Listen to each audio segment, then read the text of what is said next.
Hello, fourth grade. Today we are reading Simone Manuel, Swimming Star. And our reading job today is to describe the overall structure, chronology of events, ideas, concepts, or information in a text or a part of the text. So first let's talk about the word structure. A structure is how the story or text is organized. Then let's talk about chronology.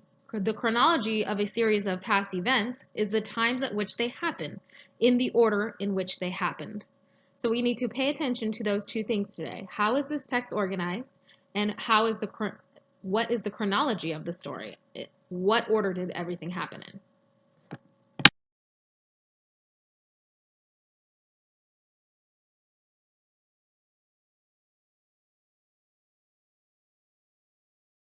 Strategy time. We are going to use the time equals parts strategy. In a narrative nonfiction such as biographies, the piece will still have an overall topic such as a person, in this case Simone Manuel, with subtopics such as their childhood, early adult life, and end-of-life successes. You can think of each major time period as a part of the whole and ask yourself, what is this part mostly about? You can often state an idea about the portion of the story. Then you can put each part together to come up with an idea about the whole story. Chapter 1, Making History. The crowd roared with excitement. It was the 2016 Olympic Women's 100-meter freestyle. Just 52.70 seconds after it began, the race was over. At the edge of the pool, American swimmer Simone Manuel lifted her goggles. She put her hand to her face in shock. She kissed her finger and raised her hand to the sky. Then she reached over to hug Australian swimmer Kate Campbell in the next lane. Simone started to cry. She swam over to hug Canadian swimmer Penny Olesiak. Next. It was her first Olympics. Simone had just tied for the goal, and she made history. She was the first female African-American swimmer to win Olympic gold in an event. Simone was overcome with emotion. With tears in her eyes, she could barely speak to reporters afterwards. She told them she felt so blessed. Simone celebrates her win with Penny Olesiak during the 2016 Olympics. Simone made history in another way, too. Her time of 52.70 was an Olympic record.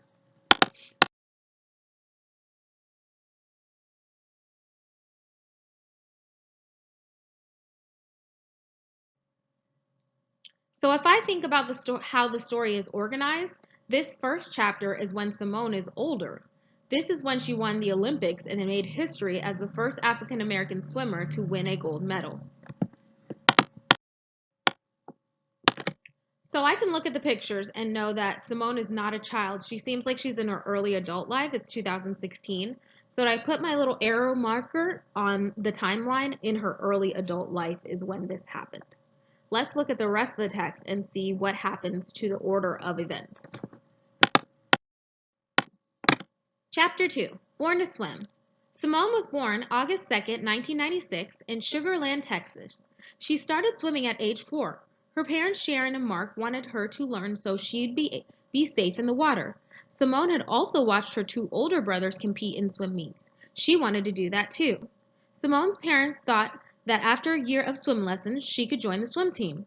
On the second day of lessons, however, Simone surprised her mom. She swam across the pool. Simone clearly had a talent for the sport. Soon, Simone was swimming with a recreational league. Then she joined Sienna Plantation Aquatics, a competitive swim team. At age 9, Simone thought about giving up swimming. She wanted to do dance instead. Simone's mom convinced her to try ballet, but to keep swimming too. Simone took dance until age 11, then she gave it up. She was ready to focus on just swimming. The first step to competing at high levels is to love the sport you compete in. If you love the sport you choose, you will reach your full potential because you enjoy it. Fact: one reason Simone chose swimming over the other sports is because she hates sweating. So now it's your turn. What part of the timeline do you think we are in Simone's life in Chapter 2? Would you say childhood, early adulthood, or end-of-life success? Then think about what seems to be the main idea of this part of Simone's life. Did you notice that the author took us back to the beginning of Simone's life? He said she was born in 1996. That's her childhood. So I placed the arrow all the way back in childhood. Building swim skills. By age 11, Simone was swimming on Houston's elite competitive First Colony swim team. Her coach was Allison Beebe. She worked with Simone 6 days a week. Together they improved Simone's skills in the water. Training was intense, but Allison was careful with the young athlete. She didn't want Simone to burn out. With two athletic older brothers, Simone wanted to prove herself as an athlete too. Her brothers went on to play college basketball. Simone kept swimming. One of her favorite victories in the pool came when she was 12. She had competed at the same meet the year before. She wasn't happy with her performance. This time around, she did much better. She even broke two state Texas records. The role of race. She was 11. Simone noticed something. When she was 11, Simone noticed something. Other swimmers didn't look like her. There were no other African Americans at her swim meet. She started to understand that she represented her race in the sport. Others view Simone's success as a swimmer as a victory for all African Americans. Simone during a training swim before a meet.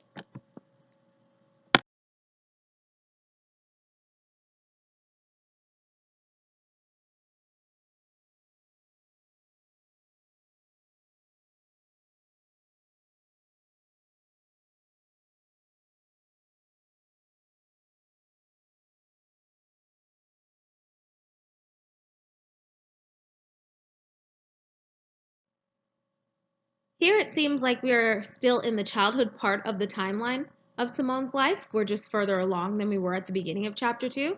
And I think the idea here is that Simone builds up her swimming skills through practicing 6 days a week with Coach Allison, and that she's holding herself to do a better performance after she races, and she feels like she did not do her best in those races.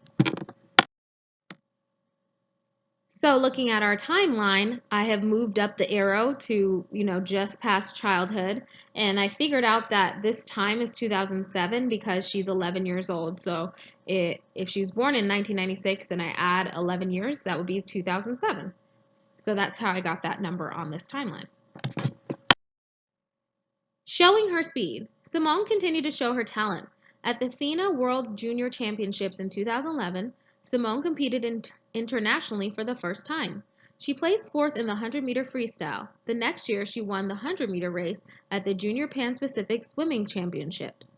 In 2013, she set a record for her age group in the 50-meter freestyle at the World Championships. The day after her 17th birthday, Simone competed in the World Championships. In a preliminary race, she swam the 50-meter freestyle in 24.93 seconds. It was the fastest time ever for her age group. It was also the second fastest time for any American swimmer in history.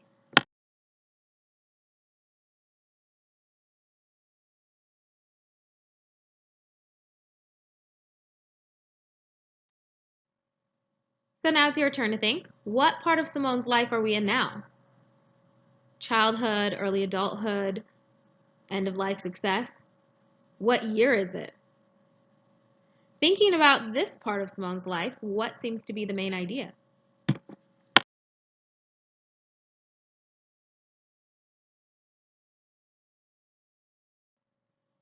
So I added two new arrows to our timeline. One was in 2011 when she did the 100-meter race and placed fourth. And the other is in 2013 when she went to the World Championships and she had the fastest time for her age group. So I noticed something about the overall structure of this text because that's our job, right? I noticed that we started in 2016, which is her early adult life, and then the text rewinds all the way to 1996 when she was born. And then the text goes forward through all the way to up to 2013 so far. We haven't finished the text, but you will have to read the next part of the text and see where the author goes with this timeline.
So you will need to get out your notebook or open a Word document, or if you're on Seesaw, open a note.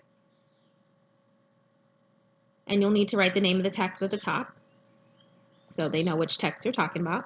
And so question 1 is, what main events happened after Simone's second day of swim lessons, and why do you think that these events are important? Question 2, on page 8, Simone experienced one of her favorite victories at the age of 12. Why was this one of her favorite victories, and what does this reveal about her as an athlete? And then 3, what happened the day after Simone's 17th birthday? Why was this important for her athletic career?